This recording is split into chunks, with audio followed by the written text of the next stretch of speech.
안녕하십니까. 오늘은 치매의 의학적 이해와 노년기 정신건강에 대해서 여러분께 말씀드리겠습니다. 저는 박신영 정신건강의학과 의원원장 박신영입니다.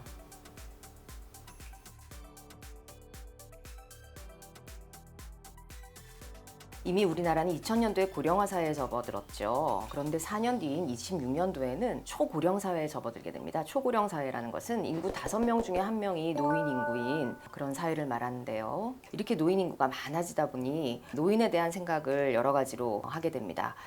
노화에 대한 편견이랄까요? 나이가 드는 것은 병이다, 몸이 허약해진다, 기분이 울적해진다, 기억력도 떨어진다, 치매가 생긴다, 이러한 편견도 가질 수 있겠지만 여러분들 다음 사진에서 보시는 것처럼 좌측의 두 분은 27살과 83세에 마라톤을 완주한 그런 같은 분의 모습입니다. 각각 물론 시간은 2시간대와 5시간대 다르지만 역시나 나이가 들어서도 이렇게 완주를 했다는 것이 큰 의미가 있는 그런 모습의 사진이고요. 오른쪽에 있는 분은 73세인 분으로서 2시간대 마라톤을 완주를 한 모습입니다. 또 다음 사진 보시면은 여러 낯익은 얼굴들이 보시죠. 노익장을 과시한 분들의 모습을 볼 수가 있겠는데요. 여러 활동을 하신 분들 중에서 건강하게 노년을 보낸 분도 계시지만 다음처럼 좌측에 있는 분은 여러분 아시다시피 로널드 레이건 미 전 대통령입니다. 말년에 알츠하이머 치매로 고생을 했고 우측에 있는 분은 영국 대처 전 수상인데 혈관성 치매로 고생을 했습니다. 이렇게 치매는 그 누구도 피해갈 수도 없는, 하지만 누구도 걸리고 싶지 않은 병 중에 하나라고 할 수가 있겠습니다. 따라서 오늘은 여러분들께 치매에 대해서 말씀을 드리고 어떻게 하면 치매에 대한 예방을 할 수 있고 건강한 노후를 보낼 수 있는지 말씀을 좀 드려보겠습니다. 치매는 후천적으로 이전에 비해서 기억력을 포함한 여러 인지 기능이 저하된 상태를 말합니다. 일상 수행 능력이 지장을 초래된 상태를 말하는데요. 이것은 의식장애 기인하지 않는 것을 특징으로 합니다. 그럼 먼저 인지 기능이란 무엇인지 한번 살펴볼까요? 기억력, 언어 능력, 시공간 파악 능력, 판단력 및 추상적 사고력 등 다양한 지적 능력을 가리키는 것으로 각 인지 기능은 특정 뇌 부위와 밀접한 관련이 있습니다. 기억력은 측두엽의 안쪽 깊은 곳에 해마라는 곳이 있는데요. 이 해마라는 곳에서 기억력을 관장을 합니다. 어제 저녁에 무엇을 누구와 함께 드셨는지 한번 생각을 해보시겠어요? 이 부분을 기억하시잖아요. 이것은 해마가 기억을 저장하고 있다가 산출을 해내는 것입니다. 또한 지금 제가 말씀드리고 있는 이런 언어 능력 같은 것은 좌측, 좌반구에 있는 측두엽과 전두엽과 두정엽에서 관장을 하고 있고요. 길 찾는 능력인 시공간 파악 능력은 특히 우측의 두정엽에서 관장을 하고 있습니다. 또한 실행 능력, 판단력, 추상적 사고력 같은 이러한 인간을 인간이기에 하는 고위 기능 능력은 전두엽에서 주로 관장을 하고 있습니다. 기억력을 포함한 여러 인지 기능의 저하가 치매라고 할 수가 있겠는데요. 최근 일에 대한 기억력의 상실, 언어 사용이 어려워지는 것, 시간과 장소가 혼돈되는 것, 판단력이 저하돼서 그릇돼 판단을 하는 것, 동계산에 문제가 생기는 것, 물건 간수를 잘 못하는 것, 익숙한 일을 처리하는데 어려움이 있는 것, 성격 변화가 있을 때, 기분이나 행동 변화가 있을 때 이런 여러 가지 증상들을 보입니다. 초기 치매를 의심할 수 있는 증상들은 지속적 혹은 반복적으로 최근 일에 대한 기억력이 저하되었을 때, 나누었던 대화 내용을 기억하지 못하는 것, 물건 둔 곳을 기억하지 못하는 것, 물건 이름이 잘 생각나지 않으신 것, 평소에 잘하던 일을 하는데 어려움이 생기는 것, 시간과 장소를 혼동하는 것, 계산 능력이나 판단력이 떨어지는 것, 성격이 변화하는 것 등을 들 수가 있겠습니다. 가장 특징적인 핵심 증상이라고 할 수 있는 것이 일상생활 수행에 지장을 주는 것인데요. 예전에는 리모컨을 잘 사용해서 텔레비전을 켜셨는데 그 리모컨 사용이 어려워진다든지 가스레인지, 전자레인지, 또 세탁기 사용이 어려워진다든지 이런 것들이 어려워질 때 가족들은 반드시 주의를 기울여 보실 필요가 있겠습니다. 혼자서 장 보고 물건 고르는 것에 문제가 없는 분도 치매 초기가 되면 문제가 생길 수가 있겠습니다. 그러면 여러분들이 많이 궁금해하시는 건망증과 치매는 어떻게 다른 것인지. 건망증은요, 기억력에 국한된 증상으로서 독립적인 일상생활이 가능합니다. 하지만 치매는 독립적인 일상생활이 어려워서 가족분들, 보호자분들이 굉장히 걱정을 많이 하시죠. 혼자 두면은 이상하게 걱정이 되고 살펴드려야 될 것 같은 그런 염려를 하게 되는데요. 건망증은 부분적이고 일시적이라서 힌트에 의한 회상이 가능합니다. 하지만 치매는 어제 저녁에 누구랑 만나서 무엇을 먹었는지 그거를 전혀 모르고 그냥 집에서 집에서 뭐 미역국을 먹었다 이렇게 말씀하시는 경우들이 있거든요. 그래서 이런 차이가 있습니다. 그렇다면 여러분들 경도인지 장애라고 많이 들어보셨을 텐데요. 마일드 커그니티브 임페어먼트라고 의학적으로 얘기를 합니다. 이것은 주관적으로 기억 저하가 있으면서 객관적인 기억력 검사에서 인지 저하가 반드시 있습니다. 그렇지만 일상생활에는 지장이 없는 것을 말을 합니다. 경도인지 장애가 중요한 것은 그냥 두었을 때는 매년 한 10에서 15% 정도 치매로 진행을 하기 때문에 반드시 자세하게 살펴볼 필요가 있겠는데요. 정상적인 건망증과 경도인지 장애, 치매 이렇게 세 가지를 한번 비교를 해본다면 제일 위에 있는 파란색 그래프를 한번 보시겠습니까? 이것은 뇌의 정상적 노화를 보여주는 그래프인데요. 그냥 나이가 들면서 조금 인지 기능이 저하되지만 크게 문제가 되지 않는 상태이고, 밑에 그래프를 보시면 경도인지 장애라고 하는 부분이 있습니다. 이때 이제 주관적으로 기억력이 떨어지고 그렇지만 일상생활은 지장이 없는 상태에서 병원에 오시게 되는데, 이때는 이미 뇌는 치매 상태에 접어들었다고 볼 수가 있겠습니다. 그래서 이것을 그냥 두었을 때는 치매로 진행하는 경우가 상당히 많아서 반드시 주의 깊게 잘 봐드려야 할 그런 장애라고 할 수 있겠습니다. 최선의 대책은 조기 발견입니다. 왜냐하면 한번 손상된 뇌세포는 회복이 불가능하고 진행되고 나면 아무리 좋은 약도 효과가 반감이 됩니다. 조기 발견은 치매의 관건이고 증세가 분명해지기 전에 발견을 해야 되기 때문이지요. 이렇게 치매에 대해서 간단히 알아봤는데, 다음에는 치매의 원인이 무엇인지 한번 보겠습니다. 치매의 원인은 굉장히 다양하죠. 여러분들 많이 들어보셨던 알츠하이머병부터 해서요, 다양한 질환들이 치매의 원인이 될 수가 있겠습니다. 가장 흔한 것이 알츠하이머병이고요. 그 외에 혈관성 치매, 기타 치매 등으로 나뉠 수가 있겠는데, 가역적 치매와 비가역적 치매로 한번 나눠서 설명을 드려보자면, 가역적이라는 것은 바꿀 수가 있는 거고 비가역적인 것은 바꿀 수 없는 것을 말하죠. 대표적인 비가역적 치매가 알츠하이머 치매입니다. 알츠하이머 치매는 퇴행성 뇌질환이기 때문에 서서히 나빠지는 것은 맞습니다. 하지만 비가역적인 치매인 알츠하이머 치매를 그냥 나빠지기 때문에 두는 것은 절대 안 됩니다. 왜냐하면 빠른 치료, 적극적인 치료를 통해서 치매의 진행을 늦출 수 있고 점점 증상도 굉장히 약하게 나타나는 것이 분명하기 때문입니다. 또 한 가지는 대표적인 가역적 치매인 우울증에 대해서 설명을 드려보겠습니다. 우울증은 의욕이 떨어진다, 우울하다 이런 여러 가지 증상이 14일 이상 지속될 때 우리가 우울증이라고 보는데, 정신 활동 속도가 상당히 느려지는 것을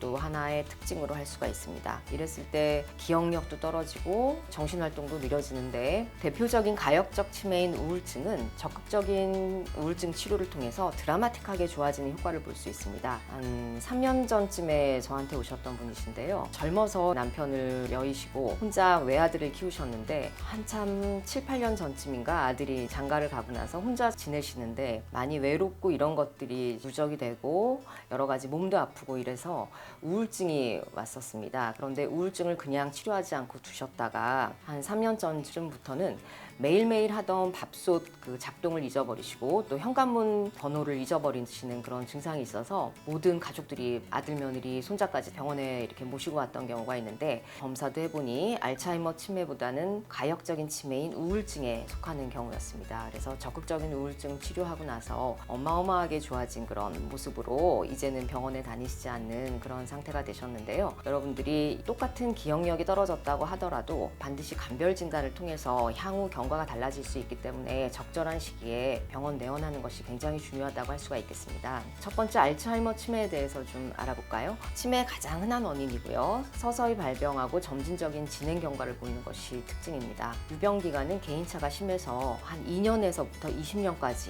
굉장히 여러 가지 코스로 나타나는데, 평균 한 8년에서 10년 정도 보겠습니다. 단계별 증상은 다음의 표처럼 한번 보시면 되겠고요. 좌측에 있는 저분이 이제 알츠하이머 박사인데요. 알츠하이머 박사가 어떤 51세 여자 환자를 병동에 입원을 시켰는데, 당시에 남편도 잘 못 알아보고 이름을 명명을 하지를 못하더랍니다. 매일 먹는 그 밥 답이라든가 전혀 엉뚱한 대답을 한다든가 또 병실을 찾지 못하는 이런 모습들을 보고 특이한 케이스다라고 해서 입원을 시키고 차팅도 한 그런 모습인데요. 나중에 이 여자분이 돌아가시고 나서 사후 부검한 그런 뇌의 모습입니다.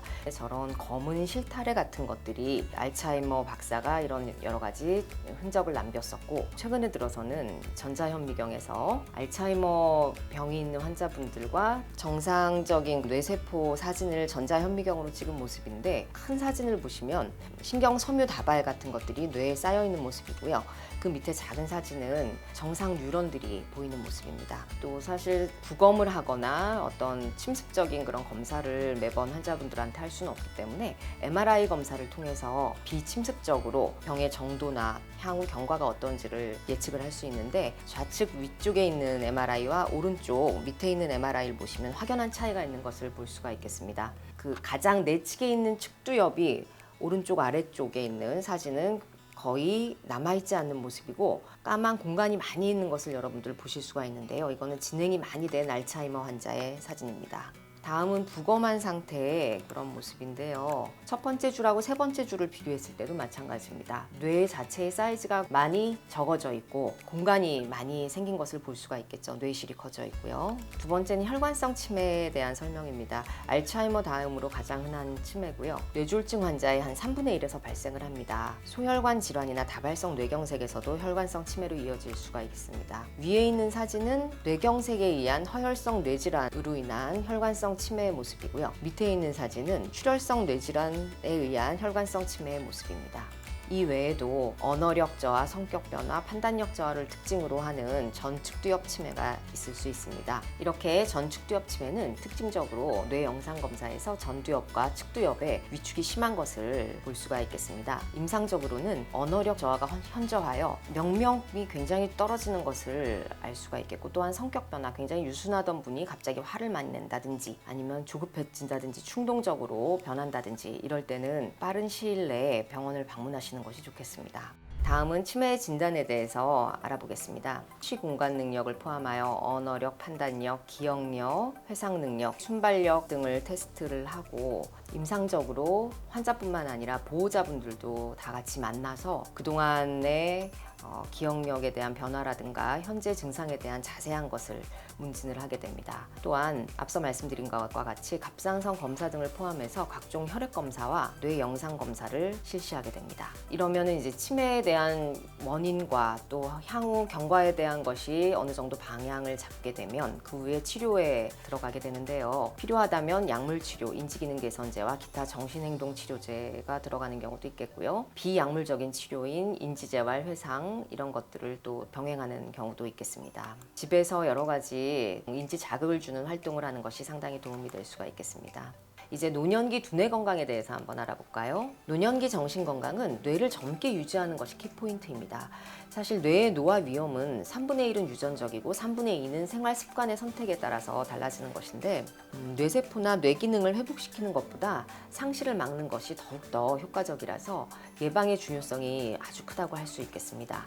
치매 위험 요인으로는 교정 불가능한 요인과 교정이 가능한 요인으로 나눌 수가 있겠는데요. 교정이 가능한 것을 한번 볼까요? 고혈압, 고지혈증, 당뇨, 심장질환, 뇌졸중, 우울증 이런 것들은 조절이 가능하기 때문에 반드시 여러 가지 빠른 개입을 통해서 조절을 하셔야 되겠고, 생활 습관 또한 본인이 노력을 함으로써 노년기 정신 건강에 도움을 줄 수가 있는 것으로 생각을 합니다. 정기적인 건강검진을 통해서 우울증뿐만 아니라 기억력 검사를 통해서 잘 체크를 해보시고요. 운동이 치매 예방에 미치는 연구 결과들이 여러 가지가 있습니다. 신체 활동이 왕성한 사람일수록 뇌 영역의 퇴화 속도가 느리다. 하루 3.6km 이상 걷기 운동을 하는 것은 남성의 치매 예방률을 낮춘다. 운동은 알츠하이머병 유병률을 50% 줄이며 주 3회 이상 운동을 하는 경우 알츠하이머 유병률은 매우 낮다. 주 3일 45분 걷기 운동하는 것은 유산소 체력뿐만 아니라 정신력과 정신기능이 현저히 개선이 된다. 운동을 하지 않은 사람의 뇌 수축 현상은 그 징후가 4배 정도 높다. 이런 여러 가지 논문들이 지금 발표가 되고 있습니다.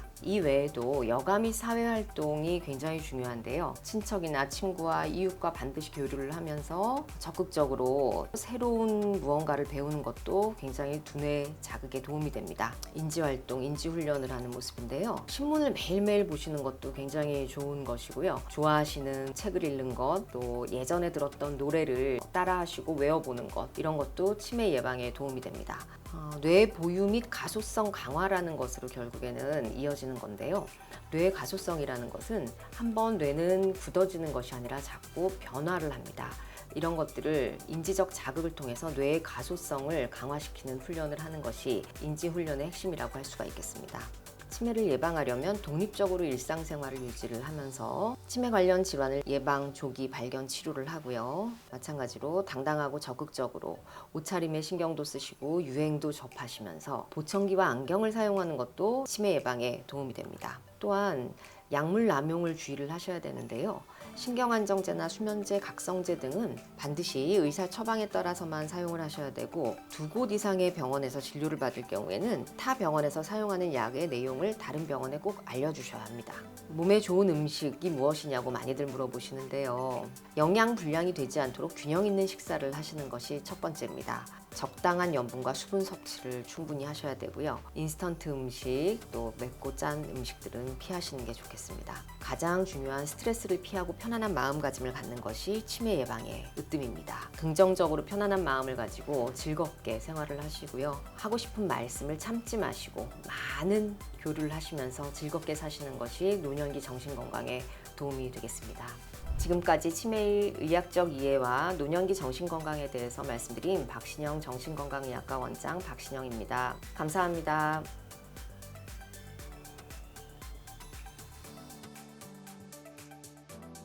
세계 정신건강의 날을 맞아 오늘 강의해드린 치매의 의학적 이해와 노년기 정신건강에 대해서 여러분들께 많은 도움이 되셨기를 바라는 마음입니다. 감사합니다.